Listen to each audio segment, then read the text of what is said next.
अगर आप सोचते हैं कि मोर सिर्फ देखने में सुंदर होते हैं और नाच सकते हैं, तो आपको अपनी सोच बदलनी होगी। आजकल मोरों का कारोबार करोड़ों में चल रहा है। सोचिए, ऐसे फार्म भी हैं जहां लाखों मोर एक साथ पाले जाते हैं। हाँ, ये सच है। आज के समय में मोर सिर्फ एक पक्षी नहीं, बल्कि एक पैसों की खान है, क्योंकि इनके पंख, अंडे, मांस, यहाँ तक कि इनका गोबर भी अलग अलग उद्योगों में काम आता है। भारत, चीन, दक्षिण अफ्रीका, थाईलैंड और अमेरिका, इन देशों में बड़े बड़े मोर फार्म मौजूद हैं। भारत के राजस्थान और तमिलनाडु में तो पूरे गांव के लोग मोर पालन करके अपनी जीविका चलाते हैं। खासकर भारत के कुछ राज्यों में मोर राष्ट्रीय पक्षी होने के कारण उन्हें शिकार करना या मारना गैर कानूनी है, लेकिन फार्म में पालन करने की अनुमति है। एक बड़े मोर फार्म का नजारा कैसा होता है, जानते हैं? सैकड़ों एकड़ जमीन पर फैला हुआ बड़े बड़े पिंजरों जैसा खुला इलाका, जिसमें पेड़ पौधे लगाए जाते हैं ताकि मोरों को प्राकृतिक माहौल मिले। हर फार्म में हजारों मोर होते हैं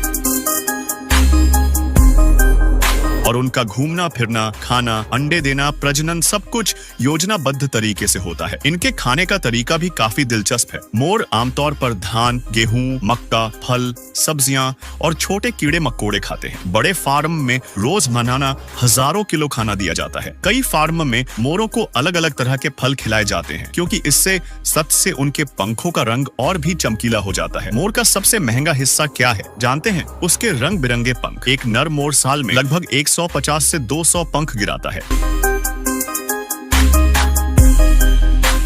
ये पंख इकट्ठा करके फैक्ट्री में भेजे जाते हैं, जहां से हैंडीक्राफ्ट, गहने, पेंटिंग ब्रश, सजावटी सामान और कपड़ों के डिजाइन में इस्तेमाल होने वाले आइटम बनते हैं। अब बात करते हैं मोर के अंडों की। एक अंडे की कीमत 3000 से 7000 रुपए तक होती है। ये अंडे ज्यादातर विदेशों के 5 स्टार रेस्टोरेंट में खाने के लिए इस्तेमाल होते हैं, खासकर चीन में, जहाँ अरबपति लोग इसे एक्सोटिक फूड के रूप में भारी कीमत पर खरीदते हैं। बहुत लोग पूछते हैं कि क्या मोर का मांस खाया जा सकता है? हाँ, कुछ देशों में खाया जाता है, खासकर चीन, नेपाल, थाईलैंड और अफ्रीका के कुछ हिस्सों में, जहां इसे महंगा और स्वास्थ्यवर्धक माना जाता है। हालांकि कई देशों में कानूनी पाबंदी है, जैसे भारत में राष्ट्रीय पक्षी होने के कारण इसका मांस बेचना गैर कानूनी है। इसलिए जिन देशों में अनुमति है, वहीं पर इसे निर्यात किया जाता है। कहा जाता है कि मोर का मांस दिल के लिए अच्छा, फैट फ्री और प्रोटीन से भरपूर होता है। कई डॉक्टर भी इसे खाने की सलाह देते हैं और अरबपति अपनी सेहत और दिल को ठीक रखने के लिए इसे खाते हैं।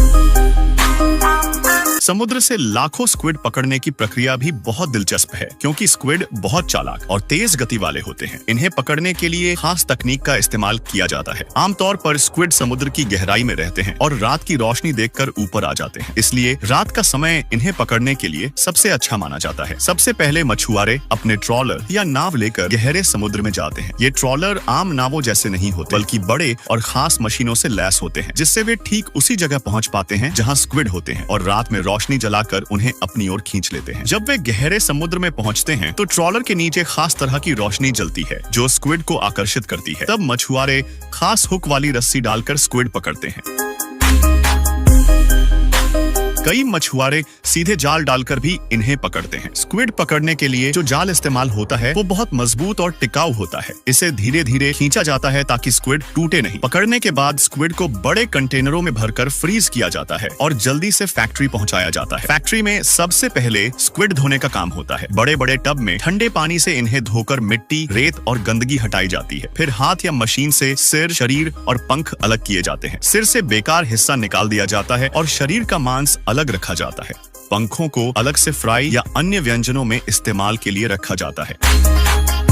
इसके बाद स्क्विड को पैक किया जाता है। पैकेजिंग के लिए फैक्ट्री में खास जगह होती है, जहां तापमान नियंत्रित किया जाता है ताकि स्क्विड की गुणवत्ता बनी रहे। कई बार इन्हें वैक्यूम पैक किया जाता है ताकि ये लंबे समय तक ताजा रहें। प्रोसेसिंग के बाद स्क्विड बाजार में पहुंचते हैं। कुछ ताजा बिकते हैं, तो कुछ पका या प्रोसेस्ड होकर सुपरमार्केट और रेस्टोरेंट में पहुंचते हैं। कई स्क्विड को फ्राई, ग्रिल या सूप के लिए पैक किया जाता है। कुल मिलाकर समुद्र से खाने की मेज तक स्क्विड की यात्रा काफी मेहनत भरी है।